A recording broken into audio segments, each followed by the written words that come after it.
جو تیری رحمت کا منکر ہے وہ میرا دل نہیں، مانگنا جس کو نہ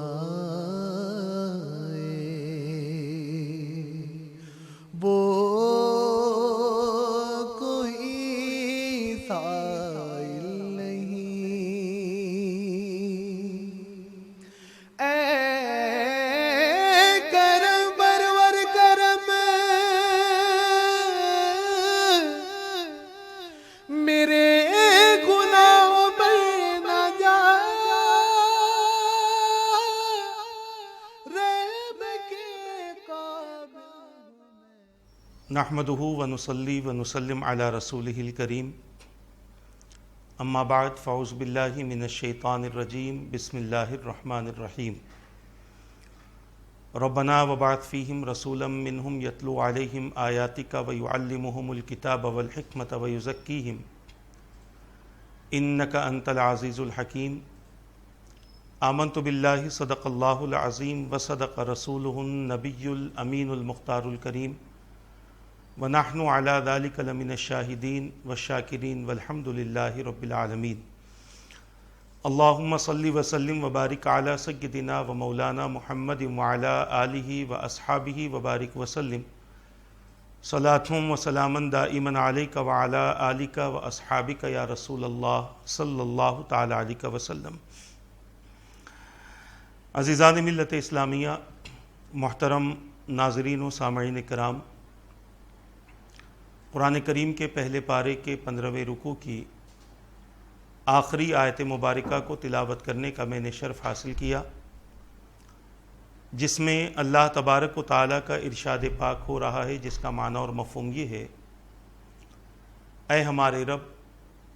اور انہی میں سے ایسے رسول کو بھیج جو ان پر تیری طرف سے نازل ہونے والی آیتوں کو تلاوت کریں اور ان کو کتاب و حکمت کی تعلیم دیں اور ان کا تزکیہ کریں، بے شک تو ہی زبردست حکمت والا ہے۔ اسی معنی اور مفہوم کے تحت گناہوں کی تفصیل اور گناہوں کی وجہ سے جن عذابات کا آنا یقینی ہوتا ہے، آپ حضرات کے سامنے سلسلہ وار گفتگو چل رہی ہے۔ اللہ کے رسول صلی اللہ تعالی علیہ وسلم نے احادیث کے ذریعے ایسے گناہوں کا ذکر فرمایا ہے کہ جن کے کرنے کی وجہ سے اللہ تبارک و تعالیٰ کا عذاب آنا بندوں کے لیے یقینی ہوتا ہے۔ ان میں 15 باتوں کا ذکر ہے، 15 ایسے اعمال ہیں کہ جن کی وجہ سے عذاب آتا ہے، اور اس میں سب سے پہلا عمل یہ تھا کہ مال غنیمت کو ذاتی ملکیت بنایا جائے گا، اور دوسری بات یہ تھی کہ امانت کو مال غنیمت سمجھا جائے گا۔ امانت کے حوالے سے امانت کے احکام، امانت کسے کہتے ہیں، اور امانت کے معاملے میں بندوں کو کس قدر احتیاط کرنا ضروری ہے اور کس قدر خیانت سے بچنا ہے، اس حوالے سے ایک عظیم سلسلے کا آغاز ہوا۔ چونکہ امانت ایک ایسا عمل ہے کہ اگر اس میں خیانت ہو تو اللہ تبارک و تعالیٰ کا عذاب آنا یقینی ہو جاتا ہے۔ ایسی احادیث کا انتخاب کیا گیا جس میں امانت کا ذکر ہے، اور بعض ایسے اعمال کا ذکر ہے کہ جس کے بارے میں خلاصہ کرنا ضروری سمجھا گیا، لہٰذا جہاں جہاں خلاصے کی ضرورت پڑ رہی تھی، آپ حضرات کے سامنے ان چیزوں کا جو امانت کے ساتھ میں ذکر کی گئی ہیں اس کا خلاصہ کیا گیا۔ جیسا کہ آپ میں سے اکثر حضرات جو پابندی سے یہ سلسلہ دیکھ رہے ہیں، انہیں اس بات کا علم ہوگا کہ امانت والی احادیث میں ایک حدیث ایسی بھی آئی تھی کہ جس میں رسول پاک صلی اللہ تعالی علیہ وسلم نے امانت اور خیانت کے ساتھ اور 8 چیزوں کا ذکر فرمایا۔ اس کے راوی حضرت معاذ ابن جبل رضی اللہ تعالیٰ عنہ ہیں، اور آپ نے ارشاد فرمایا کہ حضور پاک صلی اللہ تعالی علیہ وسلم نے مجھے چند باتوں کی وصیت فرمائی، اور ان میں سے پہلی وصیت یہ تھی کہ اللہ تبارک و تعالیٰ سے ہمیشہ ڈرتے رہو۔ پھر فرمایا کہ سچ بولو، پھر آپ نے فرمایا کہ وعدہ پورا کرو، پھر آپ نے فرمایا کہ امانت کو صحیح طور پر ادا کرو، پھر آپ نے فرمایا کہ خیانت سے بچو، پھر آپ نے فرمایا کہ پڑوسی کی حفاظت کرو، اور پھر حضور پاک صلی اللہ تعالی علیہ وسلم کا فرمان ہوا کہ یتیم پر رحم کرو، اور پھر آپ نے فرمایا کہ نرمی کے ساتھ گفتگو کرو، پھر آپ کا حکم ہوا کہ آپس میں سلام کرو، اور پھر آپ نے آخری بات فرمائی کہ اور تواضع اور عاجزی اختیار کرو۔ لگ بھگ یہ 10 باتیں ہیں جس کی وصیت حضور پاک صلی اللہ تعالی علیہ وسلم نے حضرت معاذ ابن جبل رضی اللہ تعالیٰ عنہ سے کی۔ ان میں سے ہم چھٹی بات یعنی پڑوسی کی حفاظت، پڑوسی کے ساتھ بندہ مومن کا تعلق کیسا ہو، اور پڑوسی کے ساتھ ہمارے معاملات کیسے ہوں، کس طرح سے اچھا پڑوسی بن کر ہم رہ سکتے ہیں، یہ ساری تفصیل آپ حضرات کے سامنے پیش کی گئی۔ اور آج اس حوالے سے گناہ کسے کہتے ہیں، اس حوالے سے یہ ہماری 42ویں نشست ہے، اور پڑوسی کے ساتھ بہترین تعلقات کے حوالے سے لگ بھگ یہ ہماری 13ویں نشست ہے۔ پچھلی 12 نشستوں میں پڑوسیوں کے ساتھ ایک پڑوسی کس طرح سے معاملات انجام دے، اس حوالے سے گفتگو کی گئی ہے۔ آج بھی انشاءاللہ تبارک و تعالی اسی سلسلے کو آگے بڑھاتے ہوئے ہم چند باتیں آپ حضرات کے سامنے پیش کرنے کی سعادت حاصل کریں گے۔ میرے آقا صلی اللہ تعالی علیہ وسلم نے پڑوسیوں کے تعلق سے بہت زیادہ تاکید فرمائی ہے، اور وہ افراد جو اپنے پڑوسیوں کے ساتھ اچھے رہتے ہیں، ان کے ساتھ ان کے تعلقات اچھے رہتے ہیں، اور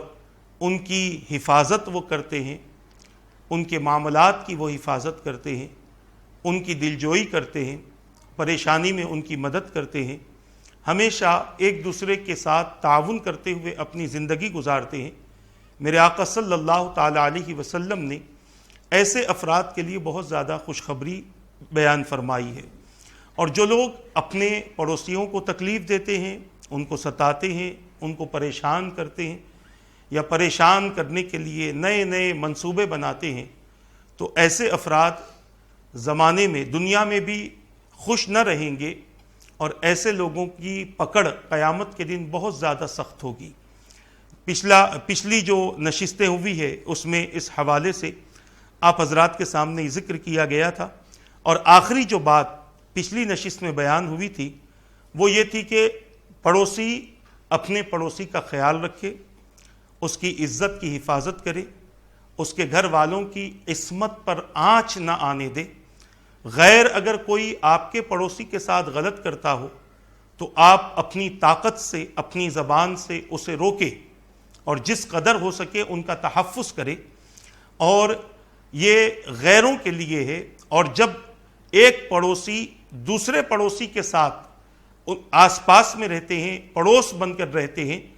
تو ان کے لیے یہ حکم ہے کہ وہ اپنے پڑوسی کی آل اولاد پر یا پڑوسی کے گھر والوں پر غلط نظر نہ ڈالے، اور ان کے ساتھ کبھی بھی کسی غلطی کا مرتکب نہ ہو۔ اس لیے کہ جب ایک انسان کسی انسان کا پڑوسی ہوتا ہے تو پڑوسی ہونے کے ناطے قرب بڑھتا ہے، نزدیکیاں ہوتی ہیں، ایک دوسرے کے ساتھ اٹھنا بیٹھنا، وقت گزارنا، باتیں کرنا،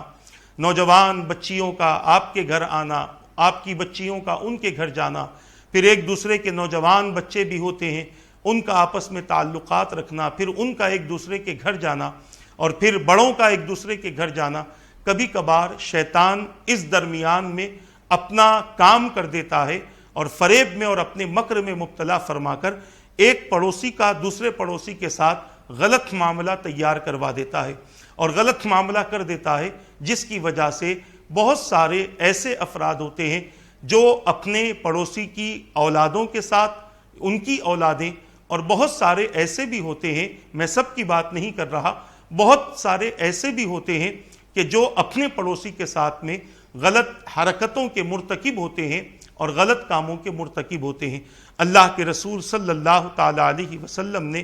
اس حوالے سے تاکید بیان فرمائی اور ارشاد فرمایا کہ آدمی 10 عورتوں سے زنا کرے یہ آسان ہے بنسبت اس کے کہ وہ اپنے پڑوسی کی بیوی سے زنا کرے۔ یعنی پڑوسی کی بیوی سے زنا کرنا، پڑوسی آپ پر بہت زیادہ اعتبار کرتا ہے، پڑوسی آپ پر بہت زیادہ یقین رکھتا ہے، پڑوسی آپ کے تعلق سے بہت زیادہ بھروسہ اور آپ پر بہت زیادہ اعتماد اس کا ہے، اس اعتماد کو ٹھیس پہنچانا، اس اعتماد کو خراب کرنا، اس بھروسے کو توڑ دینا یقیناً یہ بہت بڑا جرم ہے۔ 10 عورتوں کے ساتھ زنا کرنے کا جو گناہ ہوتا ہے اس سے زیادہ گناہ اپنے پڑوسن یعنی اپنے پڑوسی کی بیوی کے ساتھ زنا کرنے سے اس سے زیادہ گناہ ہوتا ہے۔ اسی طرح رسول پاک صلی اللہ تعالی علیہ وسلم نے صحابہ سے دریافت کیا، حدیث پاک جو میں نے گزشتہ نشست میں بیان کر دی تھی کہ میرے آقا نے چوری کے بارے میں سوال کیا تھا صحابہ سے، تو صحابہ نے عرض کیا حضور جس طریقے سے زنا حرام ہے اسی طریقے سے چوری بھی حرام ہے۔ میرے آقا صلی اللہ تعالی علیہ وسلم نے ارشاد فرمایا آدمی 10 گھروں میں چوری کر لے یہ آسان ہے بنسبت اس کے کہ وہ اپنے پڑوسی کے گھر سے چوری کرے، اس لیے کہ پڑوسی کے حالات پڑوسی کو معلوم ہوتے ہیں، اس کو پتہ ہوتا ہے کہ یہ چیز جو ہم نے اس کی غائب کر دی ہے، اس کی اٹھا لی ہے، اس کی اپنے گھر میں لا لی ہے، اس کی ہم نے وہ چیز چوری کر لی ہے، اس کو اس کی کیا ضرورت تھی، اس میں اس کی کیا کیا چیزیں موجود تھیں کہ جس کی اسے ضرورت تھی۔ انسان سب کچھ جانتے ہوئے اس کے پاس سے برتن اٹھا لے، اس کے کپڑے چوری کر لے، اس کا سامان اٹھا لے، اس کی چپل چوری کر لے، اس کے جوتے چوری کر لے، بچے جا کر ان بچوں کی کتابوں سے اور بچوں کے بیگ سے ان کی کتابیں چوری کر لیں، کوئی کسی کے پرس سے اس کا پیسہ چوری کر لے، کوئی کسی کے زیورات اٹھا لے، حالانکہ معلوم ہے کہ اس پڑوسی کو اس کی بہت زیادہ ضرورت ہے، مگر اس کے باوجود اگر کوئی بندہ یہ کرتا ہے تو 10 گھر میں چوری کرنے کا اتنا گناہ نہیں ہوتا جتنا اس سے زیادہ گناہ پڑوسی کے گھر میں چوری کرنے کا ہوتا ہے۔ اسلام کی یہ تعلیم صرف اور صرف اس لیے ہے کہ بندہ مومن اپنے پڑوسی کا خیال رکھے، اس کے مال کی، اس کی عزت کی، اس کے آبرو کی حفاظت کرے، اس کے سامنے اپنی نگاہوں کو نیچی رکھے، نہ کہ اسے دیکھتے ہوئے اپنی نیتوں کو خراب کرے اور اپنے اعمال کو خراب کرے۔ یہ تمام چیزیں اللہ کے رسول صلی اللہ تعالی علیہ وسلم نے منع فرمائی ہے۔ اور یہ بات ذہن میں رکھ لیں، جن کے پاس میں دین کی تعلیم ہے، اللہ اور اس کے رسول کا صحیح پیغام جن کے پاس میں ہے، ان کی عادت اور ان کی کیفیت یہ رہی کہ وہ مسلمان پڑوسی تو مسلمان پڑوسی ہے، اگر کوئی غیر مسلم پڑوسی بھی ان کے پاس میں ہوتا، ان کے قریب میں ہوتا، تو وہ اس کا بھی خیال کرتے اور اس کے ساتھ بھی ویسے ہی پیش آتے جیسے اسلام نے ان کے ساتھ پیش آنے کی تعلیم دی ہے۔ عزیزان ملت اسلامیہ، اسی لیے آپ دیکھیں کہ ایک پڑوسی جب تک دوسرے پڑوسی کے ساتھ مل کر رہتا ہے تو پھر کیفیت یہ ہوتی ہے کہ آپس میں محبتیں، اخوتیں قائم رہتی ہیں، آپسی تعلقات ہمیشہ کے لیے بحال ہوتے ہیں۔ مگر کسی سبب اگر پڑوسی سے لڑنا شروع کر دیتا ہے تو یہ اسلام کے تعلیم کے خلاف ہے۔ اللہ کے رسول صلی اللہ تعالی علیہ وسلم نے پڑوسی کو پڑوسی کے ساتھ لڑنے سے منع فرمایا۔ ویسے تو حضور پاک صلی اللہ تعالی علیہ وسلم نے اپنے امتی کو کسی کے ساتھ بھی لڑنے سے منع فرمایا ہے کہ کسی کے ساتھ لڑائی جھگڑا نہ کریں، کیونکہ مومن جھگڑالو نہیں ہوتا، مومن فتین نہیں ہوتا، فتنہ پیدا کرنے والا مومن نہیں ہوتا، حسد کرنے والا، غیبت کرنے والا، چوری کرنے والا یا ایسے اعمال کہ جس سے لوگوں کی دل آزاری ہو، یہ سب کرنے والا مومن نہیں ہوتا۔ ایمان والے کی خوبی یہ ہوتی ہے کہ ایمان والا امن پسند ہوتا ہے، سلامتی کو پسند کرنے والا ہوتا ہے، اللہ اور اس کے رسول کے احکامات پر عمل کرتے ہوئے مرد ہو کہ عورت ہو اپنی زندگی گزارنے والے ہوتے ہیں۔ مگر آج عالم یہ ہے کہ جن سے لڑنے سے ہمیں منع کر دیا گیا، آج سب سے پہلے جھگڑا اسی سے ہوتا ہے۔ کبھی گاڑی کو لے کر جھگڑا ہوا، کبھی بچوں کو لے کر جھگڑا ہوا، کبھی کسی معاملات کو پانی وغیرہ کو لے کر جھگڑا ہوا، کبھی کچرا وغیرہ لے کر جھگڑا ہوا۔ اس طریقے سے ایسے جھگڑ لیتے ہیں کہ جس سے یہ پتہ چلتا ہے کہ ہمیں اپنے پڑوسی کا حق تک معلوم نہیں ہے جو رسول پاک صلی اللہ تعالی علیہ وسلم نے ہمیں تعلیم عطا فرمائی ہے۔ اور اس بات کو ذہن میں رکھ لیں، اللہ کے رسول صلی اللہ تعالی علیہ وسلم نے جب اپنے صحابہ کو، اپنی امت کو اس بات کی تعلیم دی تو امت میں وہ افراد کہ جو رسول پاک صلی اللہ تعالی علیہ وسلم کی تعلیم سے آراستہ و پیراستہ رہے، ان کی عادت تھی کہ وہ کبھی بھی اپنے کسی بھی عمل سے اپنے کسی پڑوسی کو تکلیف نہیں دیتے تھے۔ ہاں اگر کبھی پڑوسی سے تکلیف ہو بھی جاتی تو اس تکلیف کا جواب وہ تکلیف سے نہیں دیتے، ظلم کا جواب ظلم سے نہیں دیتے، گالی کا جواب گالی سے نہیں دیتے، بلکہ اس کی تکلیف پر صبر کر لیتے، اور انہیں اس بات کا یقین تھا کہ تکلیف پر صبر کرنے سے اللہ تبارک و تعالی بہت اچھا بدلہ عطا فرماتا ہے۔ مگر آج اگر ہم کسی سے کہیں کہ بھائی کوئی تمہیں گالی دے، کوئی تمہیں تکلیف دے تو تم صبر کرو، تو وہ کہے گا کہ سامنے والا مجھے کمزور سمجھ لے گا اگر میں نے اس کی گالی کا جواب گالی سے نہ دیا، اگر میں نے اس کے ظلم کا جواب اس کے ظلم سے نہ دیا، اگر میں نے اس کی مار کا جواب اس کے مار سے نہ دیا تو سامنے والا مجھے کمزور سمجھ لے گا، اور پھر ایک دن وہ آئے گا کہ میری اس خاموشی کا وہ فائدہ اٹھاتا رہے گا، اور پھر وہ مجھے بہت زیادہ تکلیفیں دے گا۔ عزیزان ملت اسلامیہ، یہ انسان کی سوچ ہے، ورنہ حقیقت یہ ہے کہ اگر کوئی بندہ کسی بندے پر ظلم کرے اور وہ بندہ اس ظلم کا بدلہ نہ لے کر اس ظلم پر صبر کرتا ہے، اس تکلیف پر صبر کرتا ہے، تو اللہ تبارک و تعالی ایسے بندے کو دارین میں بے شمار ثواب عطا فرماتا ہے، دنیا و آخرت میں بہت زیادہ اجر سے اپنے بندوں کو مالا مال فرماتا ہے۔ تو میں یہ عرض کر رہا تھا کہ اگر پڑوسی کے ساتھ میں کسی کا جھگڑا ہوتا ہے، جہاں حضور پاک صلی اللہ تعالی علیہ وسلم نے پڑوسی کو سالن دینے کا حکم دیا، اپنے گھر میں کوئی شوربہ بناؤ، سالن بناؤ تو اس میں پانی زیادہ کر دو تاکہ اس میں کا کچھ حصہ پڑوسی کو چلا جائے، جہاں حضور پاک صلی اللہ علیہ وسلم نے یہ حکم دیا، کہیں پر حضور نے یہ فرمایا کہ وہ شخص مومن نہیں ہو سکتا جو خود پیٹ بھر کے کھائے اور اس کا پڑوسی بھوکا رہے، وہ شخص مومن نہیں ہو سکتا جو اپنے پڑوسی کو تکلیف دیتا ہو، جہاں پڑوسیوں کے تعلق سے رسول پاک صلی اللہ تعالی علیہ وسلم نے اس قدر باتیں بیان فرمائی ہے، اس قدر احکامات بیان فرمائے ہیں، وہیں پر میرے آقا صلی اللہ تعالی علیہ وسلم نے ایک موقع پر یوں بھی ارشاد فرمایا کہ قیامت کے روز سب سے پہلے دو جھگڑا کرنے والے اللہ کی بارگاہ میں پیش کیے جائیں گے، اور وہ دونوں جھگڑا کرنے والے پڑوسی ہوں گے۔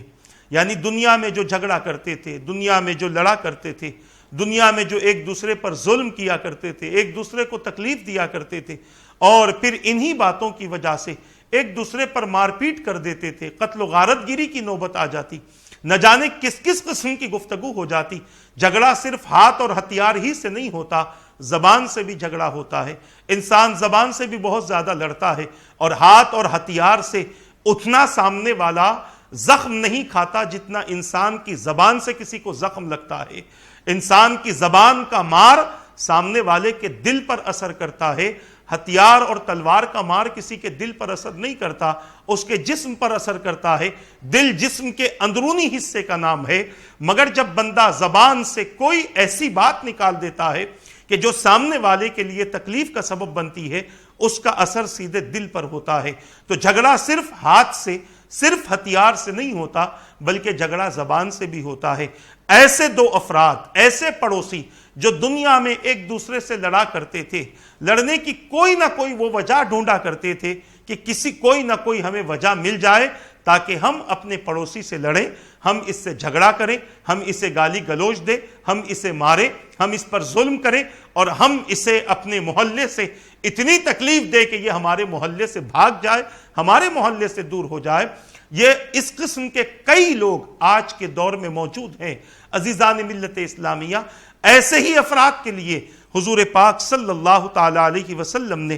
ارشاد فرمایا، بیان فرمایا کہ قیامت کے دن جھگڑا کرنے والے اللہ کی بارگاہ میں پیش کیے جائیں گے، اور سب سے پہلے وہی لوگ پیش ہوں گے جو دنیا میں جھگڑا کرتے تھے، اور وہ لوگ پڑوسی ہوں گے، آپس میں ایک دوسرے سے جھگڑا کرنے والے پڑوسی ہوں گے۔ قیامت کے دن جب یہ اللہ کی بارگاہ میں پیش ہوں گے، اب ان کے جھگڑوں کا انصاف ہوگا کہ کس وجہ سے یہ لڑتے تھے، وہ کون سی باتیں تھیں کہ جس سے یہ آپس میں آمنے سامنے ہو جاتے تھے، زبان درازی کرتے تھے، ہاتھ اٹھا لیتے تھے، ظلم کرتے تھے، قتل و غارت گیری کر دیتے تھے؟ آخر وہ کون سی وجوہات تھیں؟ اور پھر ان دونوں کی باتوں کو وہاں پر سنا جائے گا، اور پھر اللہ تبارک و تعالیٰ کی طرف سے ان دونوں کے درمیان میں فیصلہ ہوگا۔ اس حدیث پاک کو امام طبرانی نے طبرانی شریف میں اور دیگر ائمہ حدیث نے اپنی اپنی کتابوں میں نقل فرمایا ہے۔ عزیزان ملت اسلامیہ، یہ بات ذہن میں رکھ لیں کہ مسلمان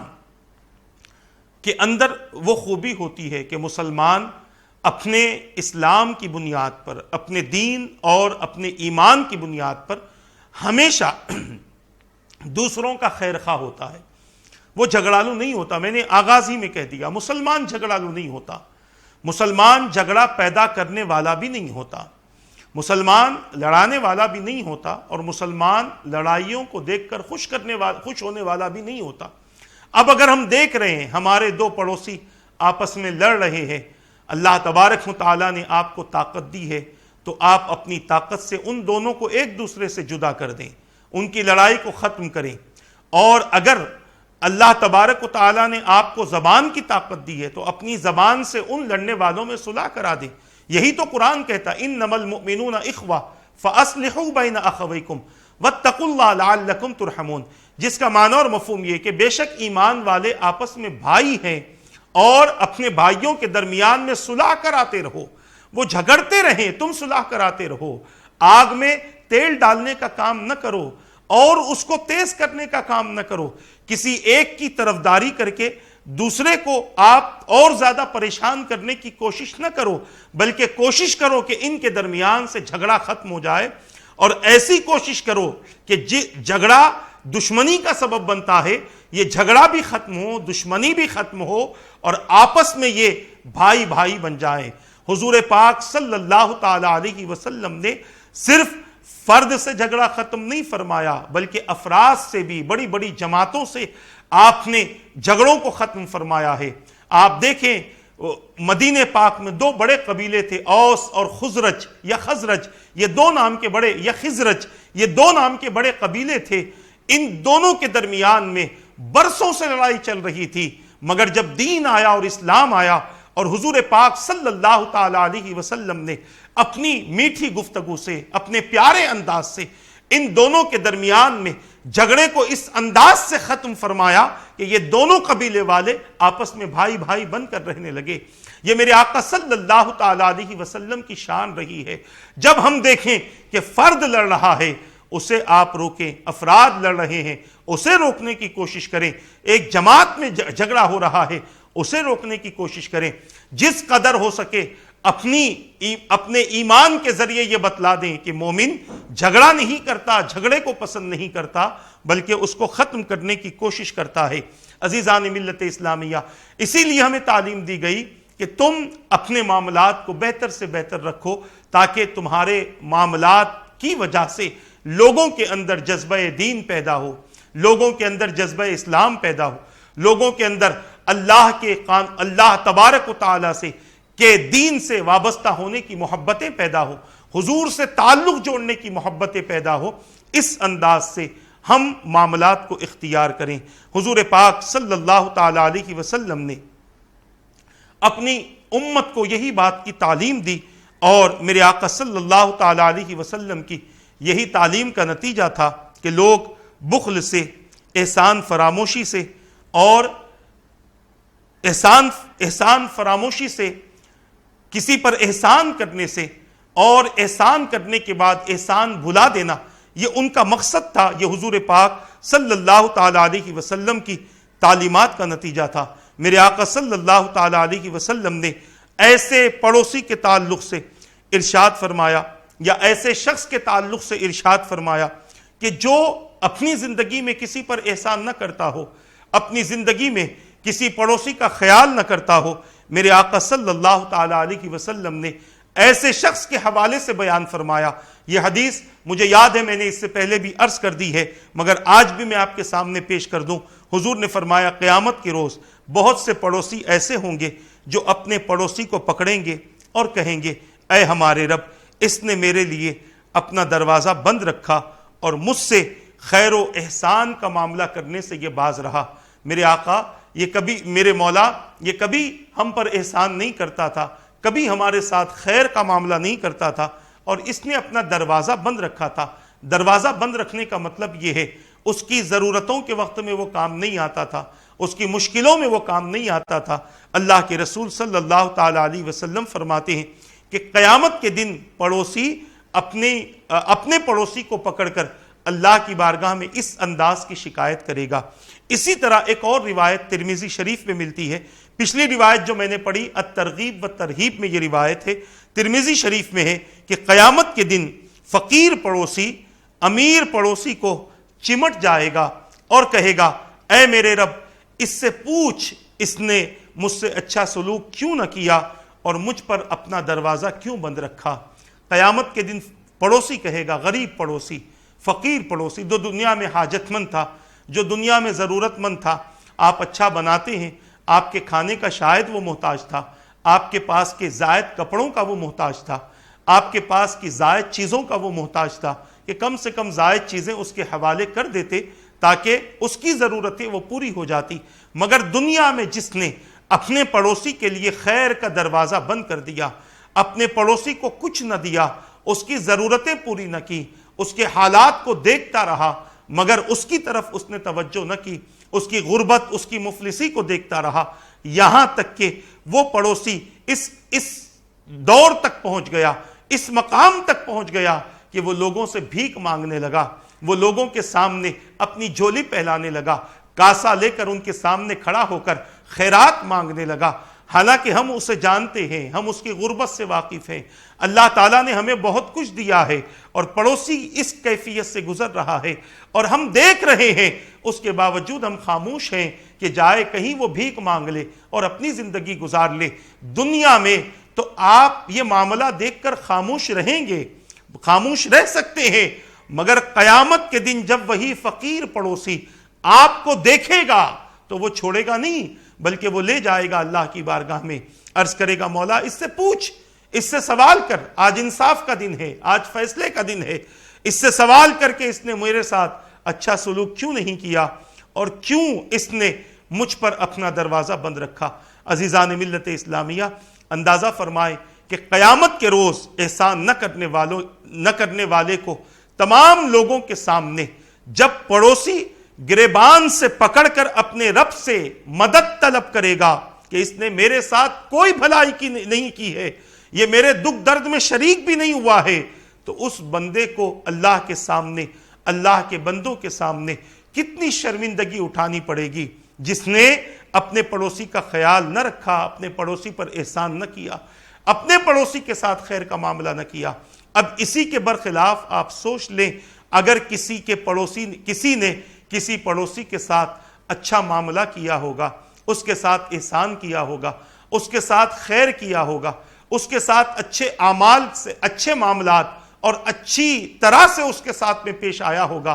تو جو پڑوسی کل بروز قیامت اللہ کی بارگاہ میں شکوہ کرے گا، وہی پڑوسی کل بروز قیامت اللہ کی بارگاہ میں اپنے اس پڑوسی کی تعریف کرے گا جس پڑوسی نے اس کے ساتھ احسان اور خیر کا اور بھلائی کا معاملہ کیا تھا۔ یہی وجہ ہے کہ ہمارے اکابرین کی عادت تھی کہ پڑوسی اگر کوئی نازیبا حرکتیں کرتا اور تکلیف دیتا تو ان کی تکالیف پر وہ صبر سے کام لیتے تھے۔ آپ تکلیف کا جواب تکلیف سے نہ دو، ظلم کا جواب ظلم سے نہ دو۔ کوئی اگر تکلیف دیتا ہے آپ خاموشی اختیار کر لیں اور کسی قسم کا غصہ، کسی قسم کی بدزبانی، کسی قسم کی بد اخلاقی اپنے پڑوسی کے ساتھ میں اس طرح سے آپ پیش آنے کی کوشش نہ کریں۔ دیکھیں ہمارے اکابرین کی کیا عادت تھی۔ حضرت روایتوں میں آتا ہے حضرت سیدنا مطرف ابن عبداللہ رضی اللہ تعالیٰ عنہ کی حضرت سیدنا ابو ذر غفاری رضی اللہ تعالیٰ عنہ سے ملاقات ہوئی، دونوں آپس میں گفتگو کرنے لگے۔ حضرت مطرف نے کہا کہ اے ابو ذر رضی اللہ تعالیٰ عنہ، مجھے آپ کی بیان کردہ یہ حدیث معلوم ہوئی تھی، اس بارے میں آپ سے ملنا چاہتا تھا۔ پہلے ایسا ہوتا تھا جیسے ہم اگر امام بخاری رضی اللہ تعالیٰ عنہ کا ذکر کریں یہ جتنے بھی ائمہ حدیث ہیں جن کا بھی ہم ذکر کریں اور جب ان کے بارے میں ہم پڑھتے ہیں تو ہمیں یہ پتہ چلتا ہے کہ امام بخاری رضی اللہ تعالیٰ عنہ نے ایک حدیث کی سماعت کے لیے کئی 100 کلومیٹر اور ہزاروں کلومیٹر کا آپ نے سفر کیا ہے۔ جب آپ کو یہ پتہ چلتا تھا کہ اس حدیث کے ایک راوی فلاں مقام پر ہیں تو آپ سفر کر کے اس مقام پر جاتے اور اس صحابی سے ملاقات کرتے یا اس تابعی سے، اس تبع تابعی سے ملاقات کرتے اور ملاقات کر کے ان سے اس حدیث کے بارے میں دریافت کرتے اور پھر اس حدیث کو آپ اپنی کتاب میں نقل فرماتے، اپنی کتاب میں اس حدیث پاک کو لکھ لیتے۔ اس طرح سے ہمارے اکابرین نے دین کے لیے محنت کی ہے۔ یہ جو آج کتابی شکلوں میں آسانی کے ساتھ ہمارے پاس میں قرآن بھی آ گیا، آسانی کے ساتھ احادیث بھی آ گئی اور مختلف ائمہ حدیث کی کتابیں، مختلف ائمہ حدیث کی لکھی ہوئی کتابیں ہمارے پاس آ گئی ہیں، یہ بڑی آسانی سے ہم تک پہنچی ہیں، مگر اس کو جمع کرنا بڑا مشکل کام تھا۔ اس کے باوجود انہوں نے امت کی آسانی کے لیے اپنی ذات کے لیے تکلیفیں اٹھائی اور امت کے لیے ایک آسان طریقے سے دین پیش کر دیا۔ اتنا آسان طریقے سے ہمیں دین ملا ہے، اس کے باوجود ہم اس دین پر عمل نہیں کرتے، ہم اس اسلام پر عمل نہیں کرتے۔ ان سے پوچھو جنہوں نے ایک ایک حدیث کے لیے سینکڑوں کلومیٹر کا سفر کیا ہے، نہ بارش دیکھی ہے، نہ آندھی طوفان دیکھا ہے، نہ تیز گرمی دیکھی ہے، نہ بھوک و پیاس دیکھی ہے، بس ایک ہی فکر تھی کہ کسی طرح سے اسلام مسلمانوں تک آسانی سے پہنچ جائے، آنے والی نسلوں تک دین آسانی سے پہنچ جائے۔ اور یہ بات مسلم ہے کہ جو چیز جتنی آسانی سے ملتی ہے اسے انسان اتنا ہی برباد کرتا ہے، اسے انسان اتنا ہی تباہ کرتا ہے۔ خود اپنے پیسوں سے کما کر کوئی اگر سیل فون خریدتا ہے تو اس کی حفاظت کے انتظامات بھی ویسے ہی ہوتے ہیں، مگر کسی کو اس کے باپ نے اس کا شوق پورا کر دیا، اسے سیل فون دلا دیا، وہ پھینکتا ہے، پٹکتا ہے، توڑتا ہے، پھوڑتا ہے۔ کیوں؟ اس لیے کہ اسے وہ چیز آسانی سے مل گئی ہے۔ بچوں کو بھی دیکھ لے، بچے جو کھلونے توڑ پھوڑ کر دیتے ہیں اس لیے کہ وہ چیزیں انہیں آسانی سے مل گئی ہیں۔ جن کو بڑی مشقت اور بڑی محنت کے ساتھ جس غریب بچے کو کھلونا ملتا ہے وہ کھلونا اپنے سے زیادہ سنبھالنے کی کوشش کرتا ہے، اپنی جان کی اتنی حفاظت نہیں کرتا جتنا اس کھلونے کی حفاظت کرتا ہے، کیونکہ وہ چیز اسے بڑی تکلیف سے ملی ہے، بڑے دنوں بعد اسے وہ چیز میسر آئی ہے۔ تو میں یہ عرض کرنا چاہتا ہوں، ہمارے اکابرین کا عالم یہ تھا کہ بڑی محنت کی ہے اس دین کے لیے، بڑی مشقتیں برداشت کی ہیں اس دین کے لیے، تب جا کر حدیثوں کا ذخیرہ جمع کیا، تب جا کر اقوال کا ذخیرہ جمع کیا، تب جا کر اعمال اور افعال کا ذخیرہ جمع کیا، تب جا کر اکابرین کی باتیں انہوں نے ایک کتاب میں نقل فرمائی تاکہ امت تک، اللہ کے بندوں تک صحیح پیغام پہنچ جائے۔ مگر آج ہم صحیح پیغام کو سننے والے کہاں ہیں؟ ہمارے پاس میں اتنا وقت ہی نہیں ہے کہ ہم صحیح پیغام سنیں۔ اگر دنیا کی کوئی بات ہوتی، انسان 1 گھنٹہ پہلے آ کر بیٹھ جاتا ہے کہ کہیں کرسی ہمارے لیے، کہیں ایسا نہ ہو کہ کرسی نہ ملے، 1 گھنٹہ پہلے آ کر بیٹھ جاتا ہے۔ وہی دین کی بات ہوتی ہے تو دیکھیں گے بھائی جائیں گے تو جائیں گے، کیا ضروری ہے جانا، سب کچھ تو معلوم ہے۔ آج انسان کی یہ کیفیت ہو چکی ہے۔ دنیا کے لیے آج ہمارے پاس بہت زیادہ وقت ہے، دین کے لیے آج ہمارے پاس میں وقت نہیں ہے۔ تو ہمارے اکابرین کی عادت تھی، انہی میں سے ایک حضرت سیدنا مطرف رضی اللہ تعالیٰ عنہ ہے، جو حضرت سیدنا ابو ذر غفاری رضی اللہ تعالیٰ عنہ سے ملاقات کرتے ہیں اور کہتے ہیں ایک حدیث کے بارے میں مجھے آپ سے معلوم کرنا تھا، اسی لیے میں آپ سے ملنے چلا آیا۔ اور پھر عرض کیا مجھے معلوم ہوا کہ حضور پاک صلی اللہ تعالیٰ علیہ وسلم نے آپ سے یہ ارشاد فرمایا کہ اللہ تبارک و تعالیٰ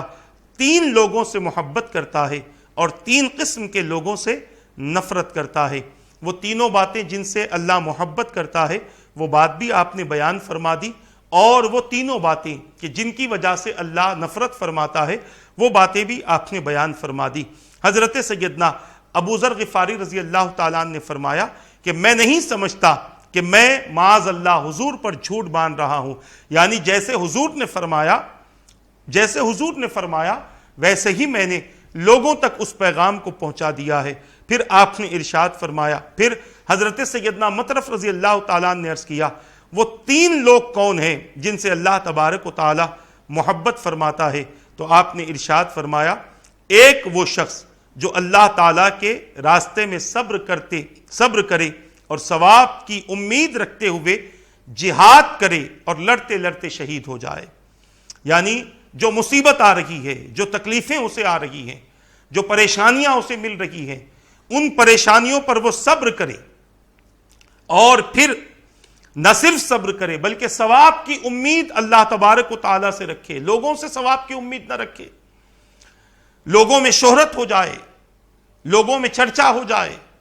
لوگوں میں میری عزت بڑھ جائے، میرا مقام بڑھ جائے، یہ لوگوں سے ثواب کی امید نہ رکھے بلکہ ثواب کی امید صرف اللہ تبارک و تعالیٰ سے رکھے اور یہ امید رکھتے ہوئے جہاد کرے اور لڑتے لڑتے جو شہید ہو جائے، یقیناً اللہ تبارک و تعالیٰ اس سے محبت فرماتا ہے، اس بندے سے اللہ محبت فرماتا ہے جو بندہ اللہ تبارک و تعالیٰ کی ہوئی آزمائشوں پر صبر بھی کرتا ہے اور اللہ تبارک و تعالیٰ ہی سے ثواب کی امید رکھتا ہے اور اللہ کی راہ میں اپنی جان عزیز کو قربان کر دیتا ہے، تو اللہ تبارک و تعالیٰ ایسے بندے سے محبت فرماتا ہے۔ پھر آپ نے فرمایا دوسرا شخص وہ ہے جس کا پڑوسی بد اخلاق ہو اور اسے اذیتیں اور تکلیفیں پہنچاتا رہتا ہو مگر وہ اس کی اذیتوں پر صبر کرے یہاں تک کہ اسے موت آ جائے۔ یہ دو باتیں ہمیں تین باتوں میں سے یہ دو باتیں ملی ہیں جس کا ذکر میں نے آپ کے سامنے کیا ہے۔ تو دوسرا وہ شخص ہے جس کا پڑوسی بد اخلاق ہو، یعنی جس کے اندر کسی قسم کا اخلاق اور کسی قسم کا حسن سلوک نہ ہو اور وہ اپنے پڑوسی کے ساتھ بد اخلاقی سے پیش آتا ہے، بد زبانی سے پیش آتا ہے، غلط قسم کی گفتگو کرتا ہے،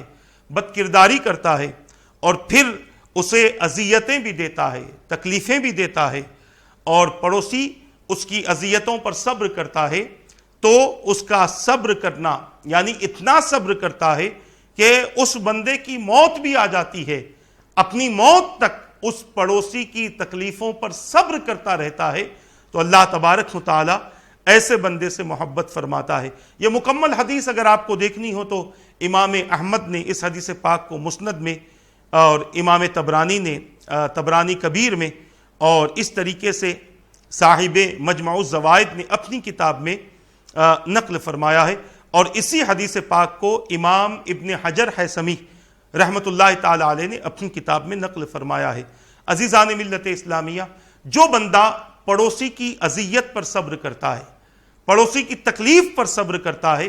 اللہ تبارک و تعالی اس صبر کرنے والے کو بہترین بدلہ عطا فرماتا ہے۔ علامہ ابن حجر حیثمی رضی اللہ تعالیٰ عنہ نے سیدنا سہل تستری رحمت اللہ تعالیٰ علیہ کا واقعہ لکھا ہے۔ آپ فرماتے ہیں کہ یہ واقعہ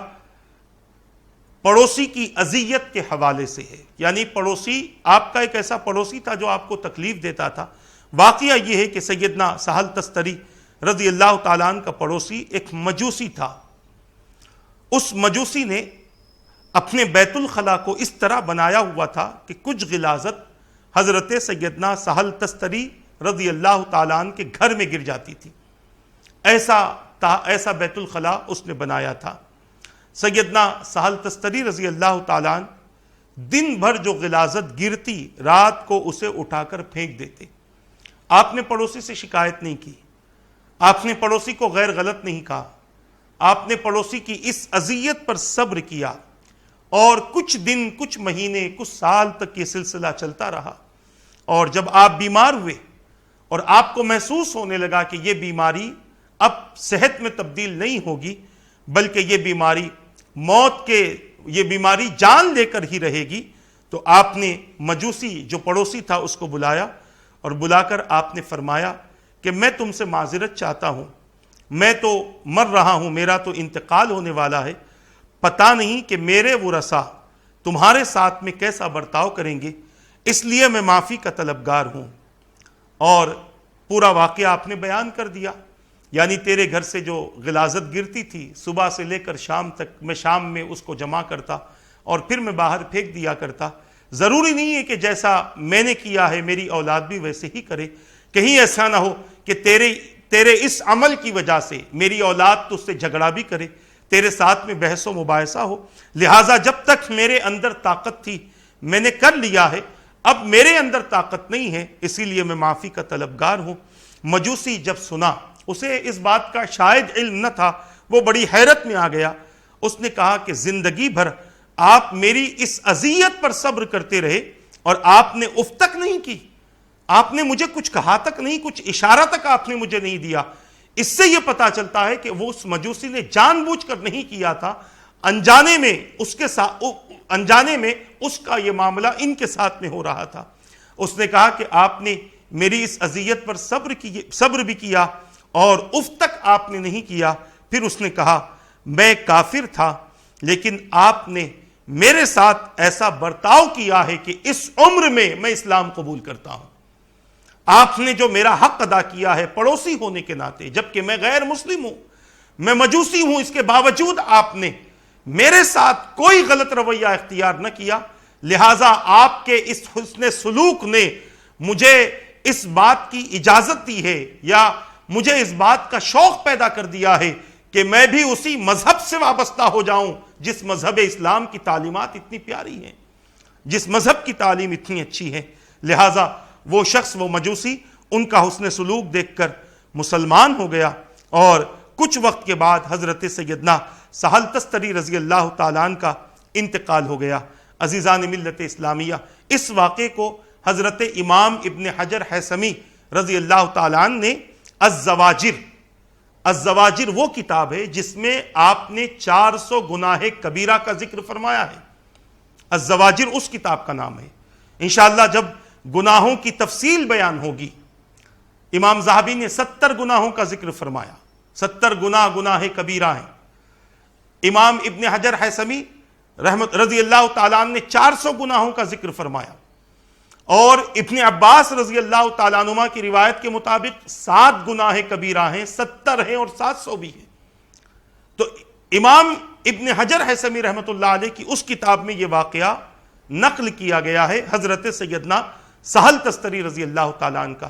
اس قسم کے اور بھی واقعات انشاءاللہ ہم آپ کے سامنے پیش کرتے رہیں گے۔ بس گزارش یہی ہے کہ پڑوسی کے حقوق کی ادائیگی میں کسی قسم کی کمی نہ رکھیں، جس قدر ہو سکے پڑوسی کے ساتھ اس نے سلوک کریں،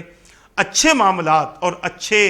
اخلاق کے ساتھ میں آپ زندگی گزاریں۔ انشاءاللہ تبارک و تعالی جس قدر ہم اپنے پڑوسی کے ساتھ حسن سلوک کریں گے، کل بروز قیامت ہمارے لیے اتنا ہی فائدہ مند قیامت کا دن ثابت ہوگا، اتنا ہی خیر والا اور اتنا ہی ثواب والا ہمارے لیے قیامت کا دن ثابت ہوگا۔ انشاءاللہ اور بھی پڑوسی کے حوالے سے چند باتیں آپ حضرات کے سامنے آئندہ نشست میں پیش کی جائیں گی۔ اللہ تبارک و تعالیٰ سے دعا ہے کہ رب قدیر جو کچھ کہا گیا کہنے میں غلطی ہو تو اپنے حبیب کے صدقے معاف فرما دے، ان باتوں پر مجھے اور ان سب کو عمل کرنے، دوسروں تک پہنچانے کی توفیق عطا فرما برحمتک یا ارحم الراحمین۔ وما علینا الا البلاغ۔ السلام علیکم ورحمۃ اللہ وبرکاتہ۔